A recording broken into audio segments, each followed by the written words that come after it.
Olá pessoal, tudo bom com vocês? Espero que esteja tudo ótimo. No vídeo de hoje eu vou estar falando sobre vistos aqui para o Reino Unido, tá bom? Lembrando, gente, que eu não trabalho com isso, eu não ofereço nenhuma espécie de assessoria, eu apenas compartilho com vocês minhas experiências próprias, né, a fim de preparar vocês para um possível visto e algumas coisas que eu tenho uma leve noção sobre, tá bom? Eu não conheço todos os tipos de visto, portanto eu não posso afirmar sobre todos os tipos de visto, mas eu posso estar falando do que eu passei, né, e do que eu tenho noção sobre, ok? Então vamos lá, gente. Primeiramente, o Reino Unido ele oferece diversos tipos de visto, tá?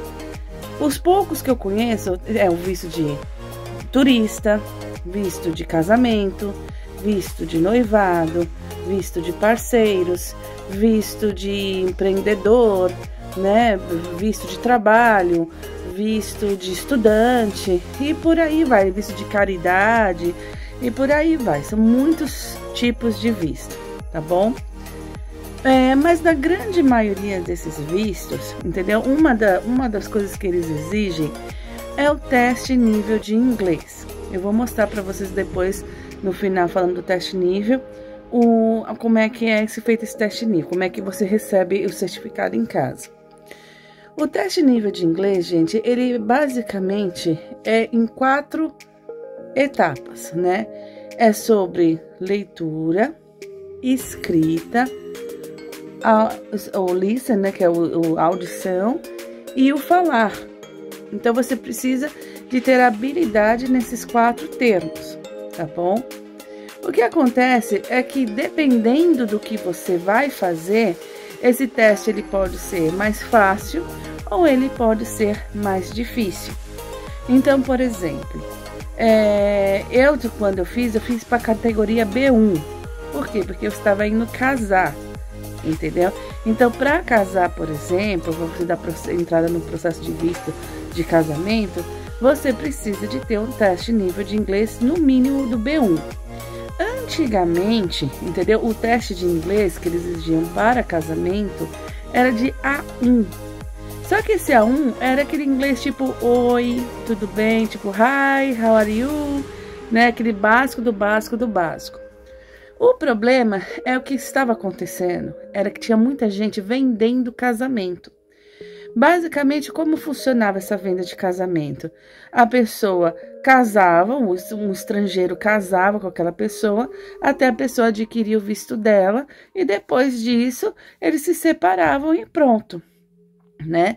Então, eles começaram, né, a pegar muita gente que vendia casamento, pessoas que nem o inglês falavam.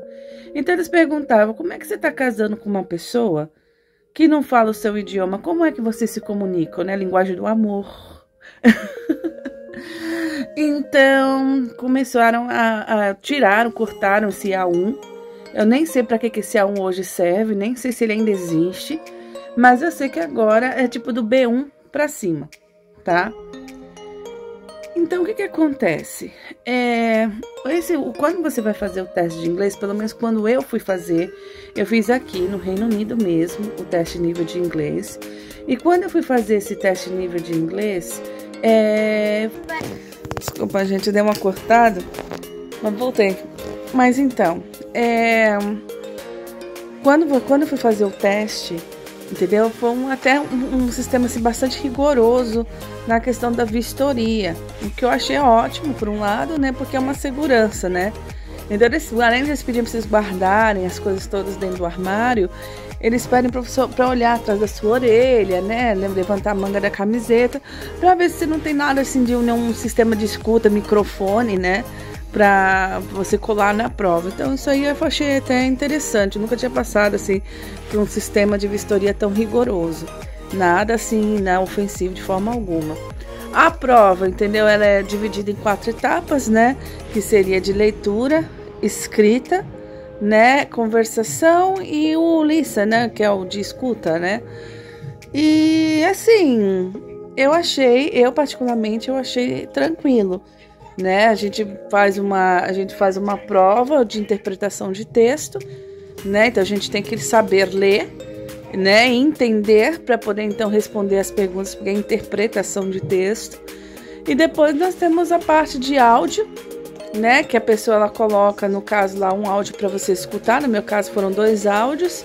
E ela vai fazer perguntas sobre esses áudios para você, né? Tipo uma história, uma determinada situação, não sei, entendeu? E aí eles vão pedir para você escutar. E aí você vai responder perguntas referente àquele áudio que você escutou. E aí vem a parte de conversação, que foi super divertido, foi super legal, porque quando eu falei que eu era brasileira, ela foi puxando assunto comigo e eu fui conversando com ela, mas eu não percebi que essa era já a parte de conversação, que eu estava sendo testada, eu não percebi. Então ocorreu de uma forma super natural e eu não tive problema nenhum. Aí depois que você conclui, né, todo o teste, você não fica sabendo do resultado na mesma hora. Entendeu? Você vai receber na sua casa, né, os resultados do seu teste e caso você tenha passado um certificado junto.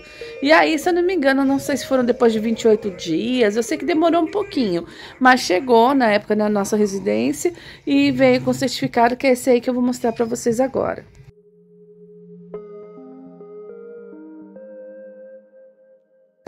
Então é isso, gente. Esse foi o meu caso, entendeu?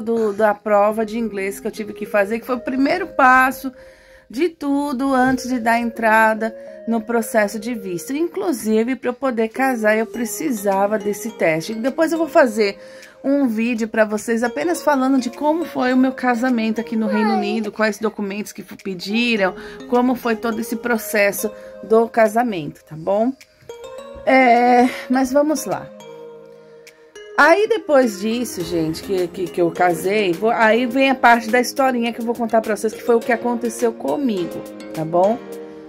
Eu estava grávida de 2 meses, eu casei, né? Já tinha feito esse teste nível de inglês. Só que aí nós fomos eu fiquei sabendo, né? Que o único visto que você não pode trocar para nenhum outro visto é o visto de turista. Então, por exemplo, vamos supor que você está aqui no Reino Unido que nem eu e casa, você não pode trocar o seu visto de turista para um visto de casamento. Assim como também se você arrumasse um trabalho aqui, você não poderia trocar o seu visto de turista para o de trabalho, ou o seu visto de turista para o visto de caridade, entendeu? Para você conseguir o visto, você tem que retornar ao seu país de origem e então dar entrada no processo de visto no seu país de origem. Então, ou seja, não dá. Então, na época, né, eu retornei ao Brasil, passei minha gestação praticamente toda no Brasil. E quando eu já estava no período de 9 meses, o meu marido veio para acompanhar o meu parto e para me ajudar no processo, né, da história do visto. Gente, para fazer esse visto, nós tivemos que entrar no site do governo daqui e preencher um formulário de muitas páginas. Olha o tanto que a gente teve que preencher. Gente, quando eu falo de Bíblia, eu tô falando disso aqui, ó. Olha quantas páginas você tem que preencher. Tá vendo, ó?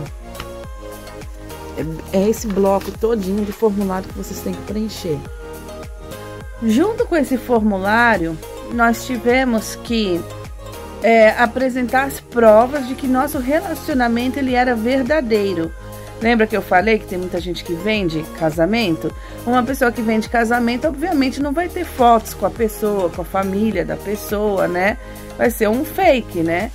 Então, eles querem provas de que esse relacionamento realmente existe. Então, na época, eu apresentei as fotos do nosso casamento, apresentei fotos nossas juntas, a gente conversava muito, né, pela internet, pelo WhatsApp, pelo Hangouts, né, durante o período da minha gestação. Então, a gente imprimiu todas aquelas conversas, foram mais ou menos uns R$100 só de impressão naquela época. E, além das conversas e tudo mais, teve que providenciar toda aquela documentação, né, de praxe, né, tipo seus documentos pessoais, certidão de nascimento, certidão de casamento, né, passaporte. E, é claro, os detalhes da minha vida aqui, né? No caso, né, o contrato da casa que você mora, uma conta no seu nome, não na conta do seu esposo, do seu marido, o extrato bancário, olerite, né? Então foi assim, teve que apresentar todo esse paranauê, documento dele, passaporte dele, né? Documentação dele, por fim. Ou seja, junto com aquele bloco do formulário, você ainda tem que apresentar mais um outro bloco de tanta informação. E aí, o que aconteceu, gente, foi que a gente foi, entendeu, na embaixada do Reino Unido. Não sei se é embaixada, consulado, sempre passa uma bagunça com isso. Do Reino Unido, que fica, se não me engano, nas Nações Unidas, Avenida Nações Unidas, aí em São Paulo. E lá, entendeu? Chegando lá, a moça escaneou todos os meus documentos, né? E recolheu, né, as minhas impressões digitais, tirou uma foto minha de frente de perfil e mandou e ficou com o meu passaporte original, né? Lógico que ela me deu um documento provando que ela estava sob posse do meu passaporte. E esse passaporte, então, é enviado, entendeu? Para um outro país que não é no Reino Unido, não sei porquê, não lembro do nome do país, se era Bogotá, eu não lembro mais qual era o nome do país, do lugar. Mas por fim, né? E aí eles falam que o processo dura um período de 3 meses. O legal é que eles vão falando para você como está indo o processo, ou seja, não adianta você ligar, porque eles não vão falar se foi aprovado, se não foi. Mas eles vão vir te comunicando, olha, nós recebemos o seu passaporte, olha, o seu caso está sob análise, olha, nós já tomamos uma decisão, né, sobre a sua situação. E assim eles vão fazendo o processo, só que eles não falam se aprovou ou não, você só fica sabendo disso quando eles mandam para sua casa o seu passaporte de volta. E aí, né, gente, que eu fiquei nesses 3 meses super ansiosos. Nesse meio tempo, minha filha nasceu, meu marido voltou para o Reino Unido e eu fiquei no Brasil aguardando, né, a resposta do meu visto. E que, infelizmente, nessa primeira tentativa, o meu visto ele foi negado. Quando você recebe seu passaporte, você recebe junto uma carta explicando para você o porquê que o seu visto foi negado.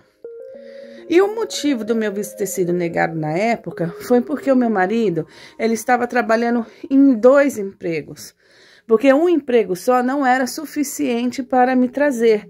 Porque eles exigem, pelo menos exigiam na época, né, um valor de 18 mil, mínimo de 18 mil por ano por cada membro, vamos supor, que você trouxesse. Logo que o salário dele não era suficiente para me trazer, então ele começou a trabalhar nos últimos 6 meses antes, né, para juntar o olerite de 6 meses na Pizza Hut como entregador, para complementar essa renda para poder me trazer.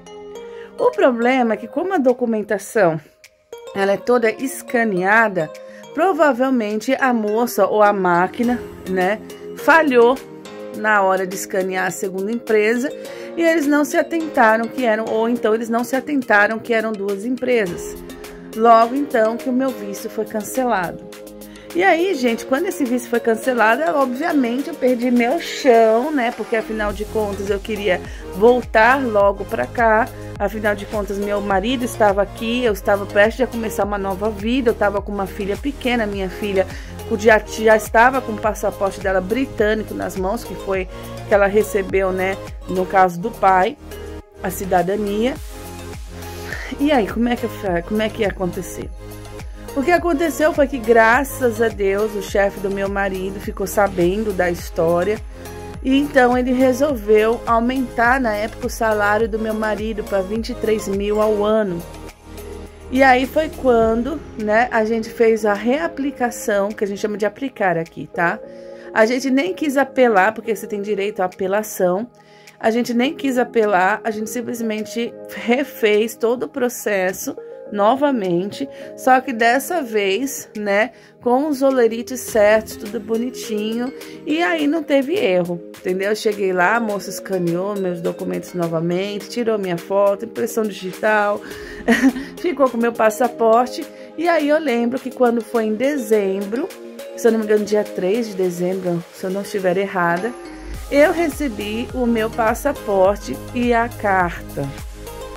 Aí eu lembro que eu fiquei tão nervosa, entendeu? Porque foi tão igualzinho da primeira vez, que a primeira coisa que eu fiz foi abrir o meu passaporte. E no meu passaporte eu estava tão nervosa que eu não consegui ver onde é que estava o tal do visto. Eu achava que o visto ia vir tipo num cartão. Eu não sabia como era. Aí então eu comecei a ler a carta, né? Falei, meu Deus, por que foi rejeitado novamente? Observação, tá, gente? Nessa segunda vez que a gente aplicou para o visto, nós pedimos para uma empresa aqui no centro de Londres, especializada em processos de visto, ajudar junto a gente a fazer esse processo. Então, eles deram, né, é uma empresa própria disso, não vou divulgar aqui, entendeu, que empresa que foi, mas foi a empresa que nos ajudou, porque o advogado de lá escreveu uma carta, e essa carta, quando foi escaneada os documentos, foi escaneada junta, né? E aí, por incrível que pareça, deu tudo certo. A minha mãe estava com o meu passaporte na mão e ela perguntou, o que é isso? E aí eu vi, então, que o meu visto estava lá, estampado no meu passaporte. Se vocês quiserem ver como é o visto, eu vou mostrar aqui para vocês, entendeu? Como é que vem esse visto no passaporte.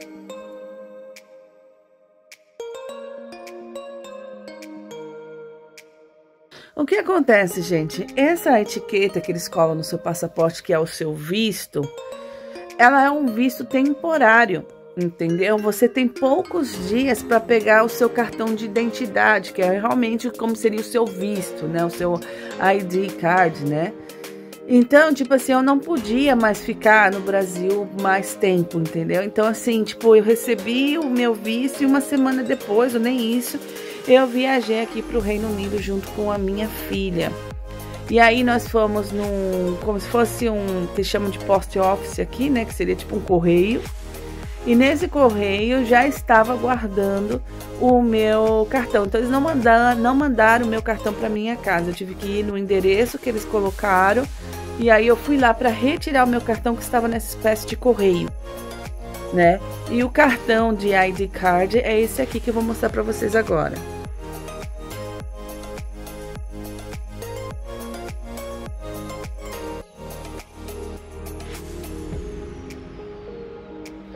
Então foi isso, gente. Esse foi o meu processo, né, do visto de casamento, tá? Depois disso, como funciona depois que você consegue o visto de casamento? Esse visto, o primeiro visto que você recebe, ele é válido por 2 anos e meio. Depois que ele vence, você vai lá e renova por mais 2 anos e meio. Depois que você vence esses outros 2 anos e meio, aí você pode aplicar, se não me engano, para o visto tipo de permanência, sabe? Assim, como você tem. É como se você fosse daqui, você só não tem um passaporte. Se eu não me engano, eu não sei se esse é por 1 ano, que você depende, ou se ainda existe isso. Eu só sei que depois desse segundo visto, você já pode até aplicar para o seu passaporte mesmo. Você se torna um cidadão britânico, tá? Que esse é o meu caso, inclusive, desse ano.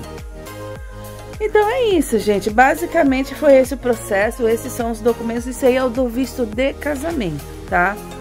Agora, como eu falei para vocês, o Reino Unido também tem muitos outros vistos, né?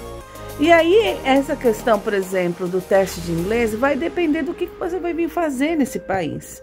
Eu, no meu caso, eu prestei para o B1 porque o meu visto era de casamento. Então, eu não precisava de ter um inglês assim, ulala, fluentíssimo, entendeu? Mas eu tinha que ter uma boa noção de inglês, entendeu? Vamos dizer assim que você tem que ter ali um nível ali de intermediário para avançado, entendeu?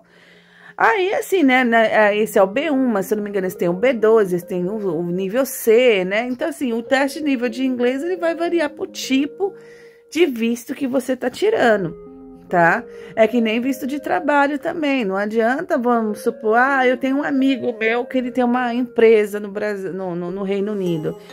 Não basta ter somente uma empresa, entendeu? Ele tem que ter tipo um cadastro com o governo, uma autorização para a contratação de estrangeiros. Então não é toda a empresa, entendeu? Daqui de fora que tem esse cadastro que vai poder te trazer para cá para você poder trabalhar, né? O visto de estudante, por exemplo, o visto de estudante também não é qualquer lugar que vai te fornecer visto de estudante. Existem escolas, faculdades que fornecem esse visto de estudante. Mas para você também ter o visto de estudante, além de você estar com o nível de inglês de acordo, né, com o curso que você vai cursar, você também precisa, né, que eles chamam de pontuação, né? Uma das pontuações, inclusive, é você ter já o seu curso pago, completamente pago. Você já ter uma moradia acertada, um comprovante de moradia, você ter dinheiro suficiente para se manter no país durante o período que você estiver cursando aquele determinado curso, né? Então, assim, o visto de estudante, ele existe também, e o bom do visto de estudante é que ele te permite trabalhar meio período, né? Então, assim, você consegue fazer uma graninha, né, enquanto estuda. Lógico, vocês não conseguem trabalhar tempo integral, mas conseguem fazer um meio período aí. Então é isso, gente. E o visto de turista não é exigido nenhum teste nível de inglês, né? Como eu já falei no vídeo anterior sobre o turismo, no visto de turista no Reino Unido, você não precisa de nenhum teste nível de inglês, nem de fazer prova nenhuma, é só vir. Inclusive, pessoas que não falam inglês, não tiveram dificuldade na parte do processo de imigração, é um direito seu a um tradutor. Então, vamos supor que você não fala nada de inglês, mas ainda assim você quer viajar para o Reino Unido como turista. Na hora do processo de imigração, você pode estar solicitando um tradutor. Então, eles vão trazer um tradutor que fale português para te ajudar durante o processo, durante a entrevista ali com o oficial de imigração. Mas é isso, gente. Eu espero que tenha esclarecido, ajudado vocês a tirarem algumas dúvidas sobre o processo de visto. Eu não posso falar dos outros processos de visto porque eu não passei por eles, entendeu? Os únicos vistos que eu tive foi esse de casamento e o de turista quando eu vim aqui a primeira vez. Então, com esses eu posso te falar porque eu passei pelo processo. Mas os outros vistos, entendeu? São noções que eu vinha estudando, que eu vinha procurando. Uma coisa que eu sempre recomendo muito é que onde quer que você vá, seja para o Reino Unido, para o Japão, sei lá, para onde é que você for, é sempre importante você estar estudando, pesquisando, entendeu? Sobre as leis, sobre as normas daquele determinado país, né, para você poder ter uma orientação melhor. Essas informações, por exemplo, que eu estou passando sobre o visto de casamento, foram orientações passadas, foi em 2016, quando eu fiz o meu teste de inglês. Ou seja, né, nós estamos falando aí de cerca de 7 anos atrás. Então, assim, pode ser que tenha mudado alguma coisa na legislação, pode ser que tenha mudado algumas normas, pode ser que tenham sido criadas regras novas e eu não estou por dentro. Então, assim, eu estou apenas dividindo a minha experiência com vocês, mas eu sempre recomendo que vocês derem aquela googada, entendeu? Dar uma olhada ali, uma pesquisada no Google para vocês poderem se informar, entendeu? Se houve alguma mudança ou não. Mas, basicamente, esse é o processo de visto. Em questões de valores, gente, não foi barato não, tá? Na época, eu acho que custou, eu não sei exatamente, mas eu sei que a gente gastou bem uns 10 mil reais nesse meu processo de visto. Pode ter sido um pouco menos, pode ter sido um pouco mais, mas a média acho que foi mais ou menos isso aí, entendeu? Eu lembro, por exemplo, que só de Xerox foram cerca de 100 reais só de Xerox, de impressão, né, das conversas que eu tinha com meu esposo todos os dias. Então é isso, gente. Acho que eu tenho esclarecido. Obrigado, tenha uma boa noite, ou um bom dia, ou uma boa tarde, depende de quem você tá, de que horas você está assistindo. Tchau, tchau.